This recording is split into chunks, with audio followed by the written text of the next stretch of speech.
सबको जय मसीह की। खुदावंद यीशु मसीह में मैं विश्वास करती हूँ आप सब खुश हैं, आनंदित हैं और खुदावंद में आगे बढ़ रहे हैं। और आज जब हम परमेश्वर के सामने एक बार फिर से इकट्ठा हुए हैं तो आज हम वचन की गहराई को फिर से सीखेंगे और देखेंगे कि हमारा परमेश्वर आज हमें क्या सिखाना चाहता है। और वो परमेश्वर जिसकी दया, जिसकी कृपा एक बार फिर से हमारे जीवन में हुई है, उसने हमें ये दिन दिया है, उसने ये हमें समा दिया है कि हम उसके वचन में से फिर से सीख सकें। तो हम विश्वास करते हैं कि हमारा परमेश्वर जो कि जिसने हमें अपना सहायक दिया हुआ है, वो सहायक इस वचन को समझने और सीखने के लिए हमारी मदद करेगा। और पवित्र आत्मा जी जो हमें हर बात परमेश्वर यीशु से लेकर हमें सिखाते हैं, आने वाली बातों को हमें बताते हैं, तो वही आत्मा आज एक बार फिर हमारी अगुवाई करेगा।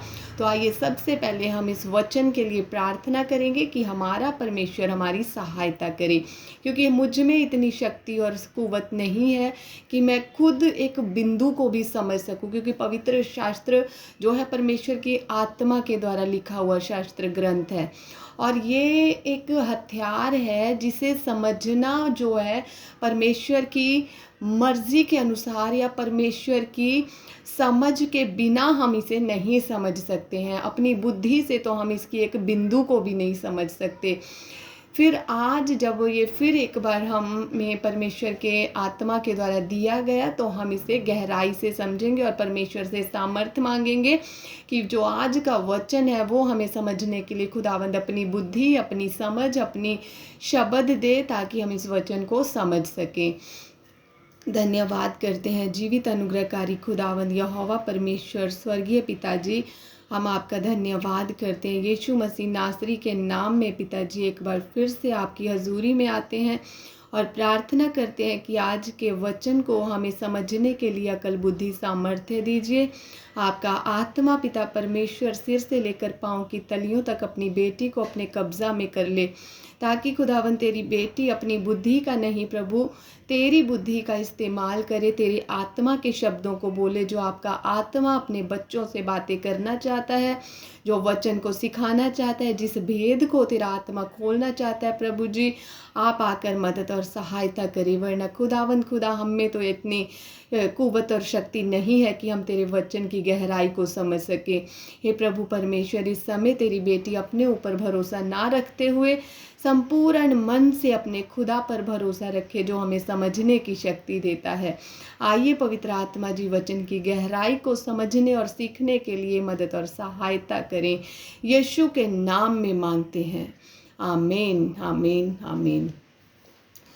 तो आज जो हम वचन में से सीखेंगे वो है आराधना, जो कि प्रभु यीशु मसीह ने सामरी स्त्री से जिन शब्दों को कहा, आत्मा और सच्चाई से आराधना का क्या मतलब है। आज आराधना जो है उसका असली मतलब क्या है, और आज हम दुनियावी लोग उस आराधना के मूल शब्द को ही हमने उसे बिगाड़ दिया है। आराधना का जो असली मतलब है उसे छोड़कर हमने उस आराधना को जो है नाच गाने में बदल दिया है।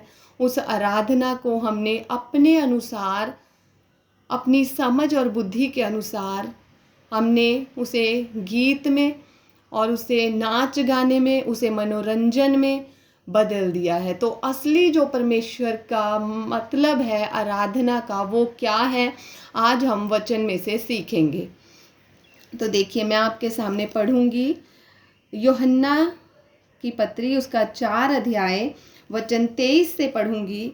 परंतु वह समय आता है, यूहन्ना 4 अध्याय वचन 23, परंतु वह समय आता है वरन अब भी है जिसमें सच्चे भगत पिता की आराधना आत्मा और सच्चाई से करेंगे। कौन से भक्त? सच्चे भक्त पिता की आराधना आत्मा और सच्चाई से करेंगे, क्योंकि पिता अपने लिए ऐसे ही आराधकों को ढूंढता है। परमेश्वर आत्मा है और अवश्य है कि उसकी आराधना करने वाले आत्मा और सच्चाई से आराधना करें। परमेश्वर आत्मा है, उसकी आराधना करने वाले आत्मा और सच्चाई से उसकी आराधना करें। और जो आराधना का असली मतलब है वो है, आराधना का मतलब है आदर करना, किसी की पूजा करना और सेवा करना। ये 2-3 शब्द हैं। उस आराधना का मतलब किसी की सेवा करना या फिर पूजा करना या फिर आदर करना। और वो काम, आराधना का असली मतलब है वो काम जो कि जिसके लिए आराधना की जा रही है, यानी कि जिसे खुश करने के लिए जो काम किया जा रहा है उसकी इच्छा के अनुसार करना। आराधना का असली मतलब है वो काम जो जिसके लिए किया जा रहा है उसकी इच्छा के अनुसार काम करना। उसको कहते हैं असली आराधना। खुश करना, प्रसन्न करना, सामने वाले को जिसके लिए हम आराधना कर रहे हैं उसकी इच्छा के अनुसार काम करना।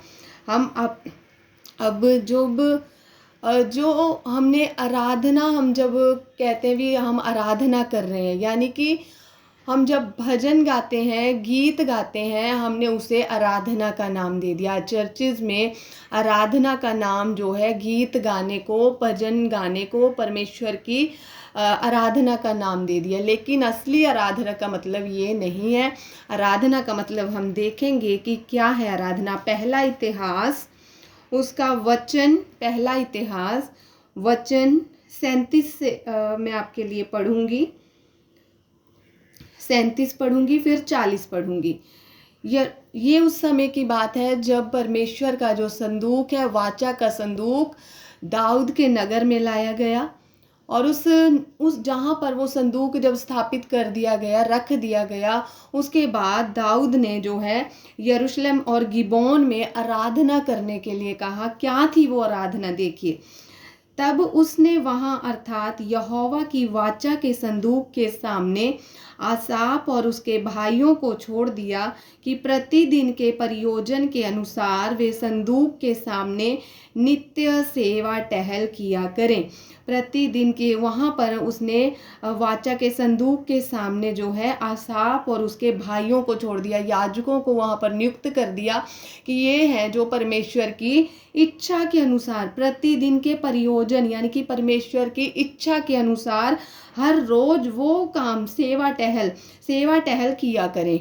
हर रोज वो काम किया करे जो परमेश्वर को भाता है, जिसके विषय में परमेश्वर ने अपनी व्यवस्था में लिख कर दिया है।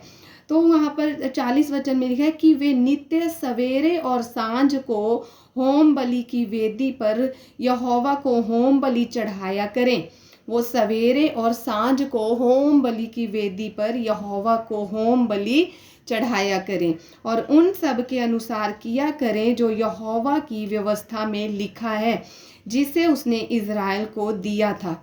ये है आराधना, कि उसकी इच्छा के अनुसार काम करना सच्ची आराधना है। परमेश्वर की इच्छा के अनुसार काम करना, अपने जीवन में परमेश्वर की इच्छा को पूरा करना।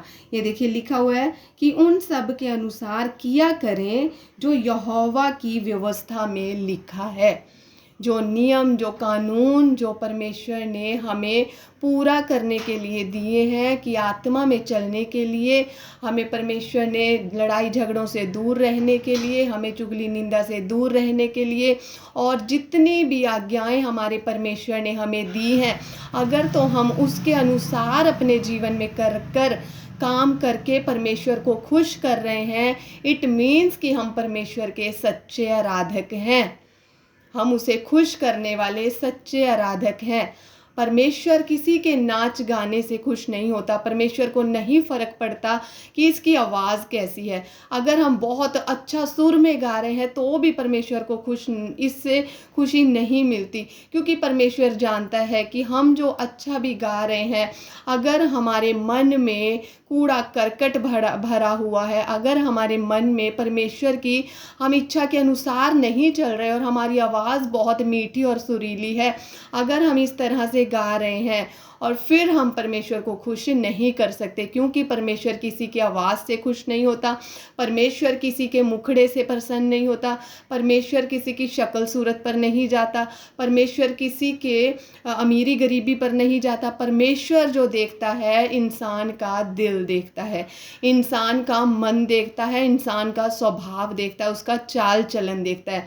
परमेश्वर का वचन कहता है कि परमेश्वर की आंखें मनुष्य के चाल चलन पर लगी रहती हैं, ना कि परमेश्वर की आंखें उसके शरीर पर लगी रहती हैं, ना कि परमेश्वर की आंखें उसकी आवाज़ पर लगी रहती हैं, ना कि परमेश्वर की आंखें उसके जो है उसके उठने बैठने पर वो हमेशा देखता रहता है। वो हमारे ऊपरी उसको भावों को नहीं, वो हमारे अंदरूनी भाव को, अंदरूनी स्वभाव को जानता है।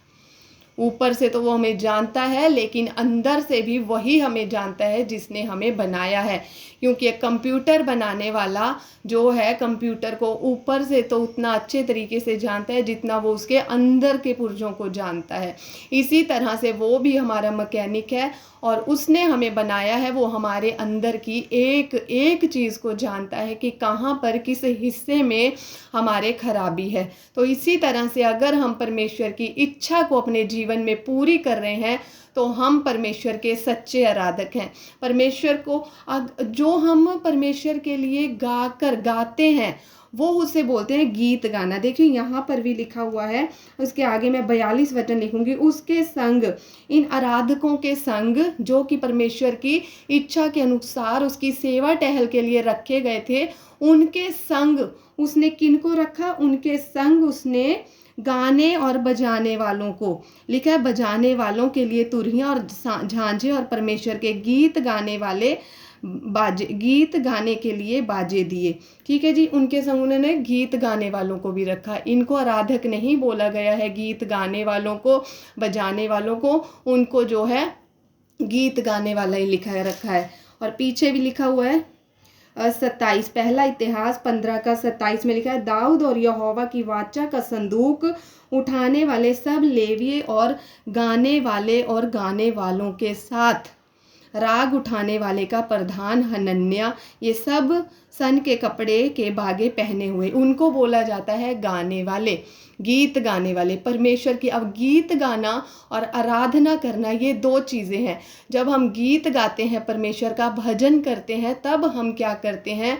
हम परमेश्वर को उसकी प्रशंसा करते हैं, अपने शब्दों में उसकी तारीफ करना, अपने शब्दों में उसकी बड़ाई करना, अपने शब्दों में उसकी बड़े बड़े कामों का व्याख्या करना, प्रचार करना, उसे कहते हैं गीत गाना। चाहे हम सुर ताल लगा कर गाएं और चाहे हम वो सीधी तरह से अपने शब्दों में उसकी प्रशंसा करें, उसे कहते हैं गीत गाना। और ये जो हम नाच गाना करते हैं, इसे आराधना नहीं कहा जा सकता है, क्योंकि आराधना वही है जो हम सामने वाले की इच्छा को उसकी इच्छा के अनुसार पूरा कर रहे हैं, वो है सच्ची आराधना। क्योंकि यहाँ पर लिखा है यूहन्ना 4 में लिखा है कि सच्चाई, लिखा है सच्चे भक्त पिता की आराधना आत्मा और सच्चाई से करेंगे। अब सच्चे भक्त हम देखेंगे कि सच्चे भक्त किसको बोला गया है। परमेश्वर ऐसे भक्तों को ढूंढ रहा है जो आत्मा और सच्चाई से उसकी आराधना करेंगे, लेकिन वो सच्चे भक्त होने चाहिए। अब सच्चे भक्त हम देखेंगे याकूब उसका 1 अध्याय, और यहाँ पर लिखा है 25 और 26 और 27 में लिखा है, यदि कोई अपने आप को भक्त समझे और अपनी जीभ पर लगाम न दे पर अपने हृदय को धोखा दे तो उसकी भक्ति व्यर्थ है। यदि कोई अपने आप को भक्त समझे और अपनी जीभ पर लगाम न दे, जीभ से बुरी बुरी बातें कहे, अपनी जीभ से चुगलियाँ करे, अपनी जीभ से गाली गलोच करे, अपनी जीभ से झूठ बोले, अपनी जीभ से किसी को दुर्वचन बोले, किसी को श्राप दे, किसी की निंदा करे, और अपनी जीभ से कोई भी ऐसी बुरी बातें करना। और यदि हम देखिए संडे को संडे जाकर अगर हम परमेश्वर के सामने उसके भवन में, अगर हमें परमेश्वर के गाने वालों में हमारी नियुक्ति हो चुकी है, अगर हम वहाँ पर खड़कर गा रहे हैं और यदि हमारे मन में किसी प्रकार का बहुत से ऐसी बातें भरी हुई हैं जो परमेश्वर को पसंद नहीं है। तो अब क्या लगता है कि क्या हम परमेश्वर को पसंद आएंगे? चाहे हम गाएं, चाहे या जो मर्जी करें, हम परमेश्वर को पसंद नहीं आएंगे। ये सच्चे आराधक नहीं हैं। ये इनको सच्चे आराधक नहीं बोला जाता, इन्हें गीत गाने वाले बोला जाता है, भजन गाने वाले, परमेश्वर की प्रशंसा करने वाले। आराधक वो हैं जो परमेश्वर की इच्छा के अनुसार अपने जीवन में उसकी इच्छा के अनुसार काम करें, उसके वचनों के अनुसार चलें, उसकी मर्जी को अपने जीवन में पूरा करें। और लिखा है, हमारे परमेश्वर और पिता के निकट शुद्ध और निर्मल भक्ति ये है कि अनाथों और विधवाओं के क्लेश में उसकी सुधि लें और अपने आप को संसार से निष्कलंक रखें। ये है सच्चे आराधक, जो कि परमेश्वर के वचन के अनुसार अनाथों की सुधि लें। अनाथों की सुधि लेना यानी किसी अनाथ की ज़रूरत को पूरी करना, अगर वो हमारे पास किसी हेल्प के लिए आए। किसी विधवा की सुधि लेना, उसके दुख में उसकी सहायता करना, अगर वो हमारे पास किसी भी परेशानी को, दुख को लेकर आई है और हम इस लायक हैं कि उसकी मर्जी, उसकी इच्छा को पूरा कर सकें। हमारे पास, हमें परमेश्वर ने इस लायक बनाया है कि हम उसकी ज़रूरत को पूरा कर सकें, तो हमें उसकी ज़रूरत ज़रूर से करने की ज़रूरत है, ताकि हम परमेश्वर की मर्ज़ी अपने जीवन में पूरी कर सके। क्योंकि परमेश्वर का वचन कहता है, अगर तू किसी दरिद्र को उधार देता है तो तू परमेश्वर को उधार देता है। अगर तू किसी कंगाल को उधार देता है तो परमेश्वर को उधार देता है। क्योंकि दरिद्र की सुधि लेना, किसी गरीब की हेल्प करना, परमेश्वर इससे प्रसन्न होते हैं। क्योंकि परमेश्वर विधवा, परदेशी और जो है परदेशी विधवा के जो हैं पर बहुत करीब रहते हैं। और आगे लिखा है, अपने आप को संसार से निष्कलंक रखें। जो अपने आप को संसार से निष्कलंक रखना, संसार जैसे काम ना करना, जो संसार कर रहा है वो ना करना, अपने परमेश्वर की सुनना, ना कि संसार की सुनना। अपने उन रीति रिवाजों में ना जाना, उन बातों में ना जाना जो संसार कर रहा है, जो संसार के लोग कर रहे हैं। परमेश्वर के वचन में लिखा है कि जो कि लिखा है, हे वे विचारणियों, क्या तुम नहीं जानती कि संसार से मित्रता करनी परमेश्वर से वैर करना है। इसका ये मतलब नहीं कि संसार के लोगों को हमने अपना वैरी मानना है, नहीं। इसका मतलब ये है कि जो संसार के लोग कर रहे हैं वो काम तुम्हें नहीं करने हैं। जो संसार के लोग कर रहे हैं बुरे काम, वो तुम्हें नहीं करने। अगर लोग चुगलियाँ कर रहे हैं, तुम्हें नहीं करनी। लोग हेरा फेरी कर रहे हैं, तुम्हें नहीं करनी। लोग लालच कर रहे हैं, तुम्हें नहीं करना। लोग धन का लोभ कर रहे हैं, लालच कर रहे हैं, तुम्हें नहीं करना। लोग किसी की बुराई कर रहे हैं, तुम्हें नहीं करना। तुम्हें क्या करना है? अपने वैरी के लिए भी प्रार्थना करनी है। तुम्हें अपने भाई से भी प्रेम करना है। तुम्हें अपने शत्रु के लिए भी जो है प्रार्थना करनी है। अपने शत्रु से भी तुम्हें प्रेम रखना है। हमें ये शिक्षा दी गई है।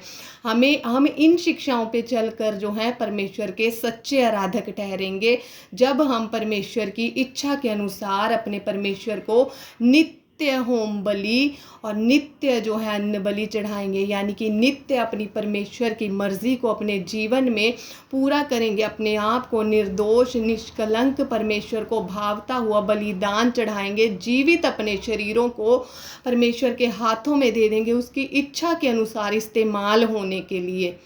तो ये है परमेश्वर के सच्चे आराधक, जो कि परमेश्वर जिनकी तलाश में है। जो हम जानते हैं कि हम इतने इस लायक नहीं हैं कि हम परमेश्वर की मर्ज़ी को अपने जीवन में पूरा कर सकें। लेकिन हम जब परमेश्वर से सामर्थ्य मांगते हैं, जब हम परमेश्वर से बल मांगते हैं, जब पवित्र आत्मा से हम गिड़गिड़ा कर प्रार्थना करते हैं, रो कर खुदा से मांगते हैं कि परमेश्वर यीशु, तूने हमारे लिए अपनी जान दी है, अब हमें ये सिखा कि हमें तेरे साथ कैसे जीना है, तेरे लिए हमें कैसे जीना है, कैसे प्रतिदिन अपने क्रूस को उठाकर तेरे पीछे चलना है। हमें सिखा पवित्र आत्मा। हमसे नहीं हो पा रहा है, लेकिन तेरे वचन में लिखा है, जो काम मनुष्यों से नहीं हो सकता वो परमेश्वर से हो सकता है। तब परमेश्वर हमारी मदद जरूर करेंगे, जब हम परमेश्वर से सच्चे हृदय से हम इस बात के भूखे और प्यासे होंगे, जब हम परमेश्वर की खोज में लगे होंगे, हम सच्चे हृदय से उसके धर्म की खोज करेंगे, जब सच्चे मन से हम उसे खोजेंगे। ये नहीं ऊपरी दिखावा करने के लिए। क्योंकि परमेश्वर जो है दुचिते मन के लोगों को जानता है, और जो दुचिते लोगों से परमेश्वर प्यार नहीं करते हैं। परमेश्वर को दो मन के लोग पसंद नहीं हैं। तो हमें एक स्वभाव रखना है, एक बनकर रहना है, अपने परमेश्वर के लिए जीना है और परमेश्वर के सच्चे आराधक बनना है, जो हर रोज़ उसकी मर्ज़ी को अपने जीवन में पूरा कर सके। क्योंकि आप सोच कर देखें कि जो गीत गाने वाले और जो भजन परमेश्वर की जो आज चर्चिज़ में देखा है कि हाँ, आराधना जो है, आराधना नहीं, सॉरी, मैं माफ़ी चाहती हूँ, आराधना नहीं, जो गीत भजन परमेश्वर के लिए गाए जा रहे हैं उसके लिए ज़्यादा समय दिया जा रहा है, और परमेश्वर के वचन को जो है कम समय दिया जा रहा है। जो परमेश्वर के गीत भजन गाए जाते हैं उसमें 2-2 3-3 घंटे जो है क्या कर रहे हैं, लोगों के अनुसार, लोगों के मनोरंजन के लिए, या फिर कुछ भी कह सकते हैं, भी लोगों को टिकाने के लिए, बिठाने के लिए, खुश करने के लिए। तो ये जो काम है ये परमेश्वर को पसंद नहीं है। जो हम गीत भजन भी गाते हैं, कैसे पौलुस और सिलास ने जेल में, जो मैं एक वचन आपके लिए पढ़ूंगी कि आप समझ लेंगे कि ये सच में इसे आराधना नहीं कहते जब हम गीत और भजन गाते हैं। प्रेरितों के कार्य उसका 16 अध्याय, प्रेरित 16 अध्याय में लिखा हुआ है, 16 उसका 25, आधी रात के लगभग पौलुस और सिलास प्रार्थना करते हुए परमेश्वर के भजन गा रहे थे। यहाँ पर ऐसा नहीं लिखा परमेश्वर की आराधना कर रहे थे, वो भजन गा रहे थे, गीत गा रहे थे परमेश्वर के। तो उसके द्वारा, ठीक है, तो ये जो है गीत गाते हैं हम, परमेश्वर की अपने शब्दों में जो है प्रशंसा करते हैं। आराधना वही है जब हम अपने जीवन में परमेश्वर की इच्छा के अनुसार उसकी मर्जी को पूरा करने की कोशिश में लगे रहेंगे। क्योंकि जब हम कोशिश में लगे रहेंगे तो हमारा परमेश्वर हमें ज़रूर से सफल करेगा। और मैं आपको बताना चाहती हूँ कि मैं हर बार आप वचन में क्यों कहती हूँ कि हम परमेश्वर के इस कोशिश में लगे रहेंगे। क्यों कहती हूँ? क्योंकि परमेश्वर के वचन में लिखा हुआ है कि अगर तुम इस कोशिश में लगे रहोगे तो परमेश्वर तुम्हें आप ही सिद्ध करेगा। ये देखिए लिखा हुआ है, परमेश्वर के वचन में लिखा है कि हमें कोशिश करने में लगे रहना है, हमें कोशिश करने में लगे रहना है। हाँ जी, ये लिखा है दूसरा पत्रस उसका पहला अध्याय 10 वचन में लिखा है, इस कारण हे भाइयों, अपने बुलाए जाने और चुन लिए जाने को सिद्ध करने का भली भांति यत्न करते जाओ, क्योंकि यदि ऐसा करोगे तो कभी भी ठोकर ना खाओगे। यत्न करते जाओ यानी कि सिद्धता की ओर बढ़ते जाओ, कोशिश में लगे रहो, यत्न करते जाओ। अगर हम यत्न करने में लगे रहेंगे तो कभी भी ठोकर नहीं खाएंगे। इसीलिए मैं हर बार यही बात कहती हूँ कि हम जो परमेश्वर की कोशिश, परमेश्वर के वचनों को सीखने की कोशिश में लगे हुए हैं, परमेश्वर के वचनों पर चलने की कोशिश में लगे हुए हैं, सिद्धता में चलने की कोशिश में लगे हुए हैं, अगर हम कोशिश में लगे रहेंगे तो परमेश्वर हमारी इस चाहत को देखकर, परमेश्वर हमारे इस लालच को देखकर कि ये मुझ में बढ़ने की कोशिश में लगा हुआ है, तो परमेश्वर हमें एक दिन ज़रूर से सिद्ध कर देंगे।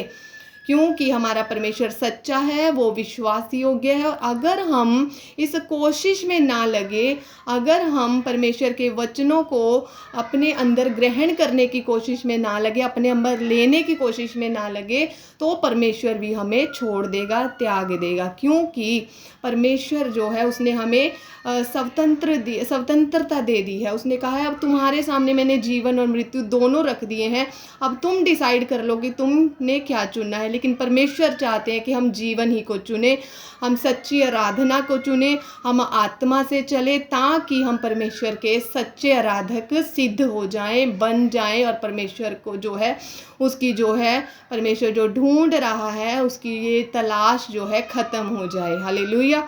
तो आज मैं विश्वास करती हूँ कि हम सबों ने आराधना और गीत भजन गाने के इस भेद को समझ लिया है कि आराधना क्या है।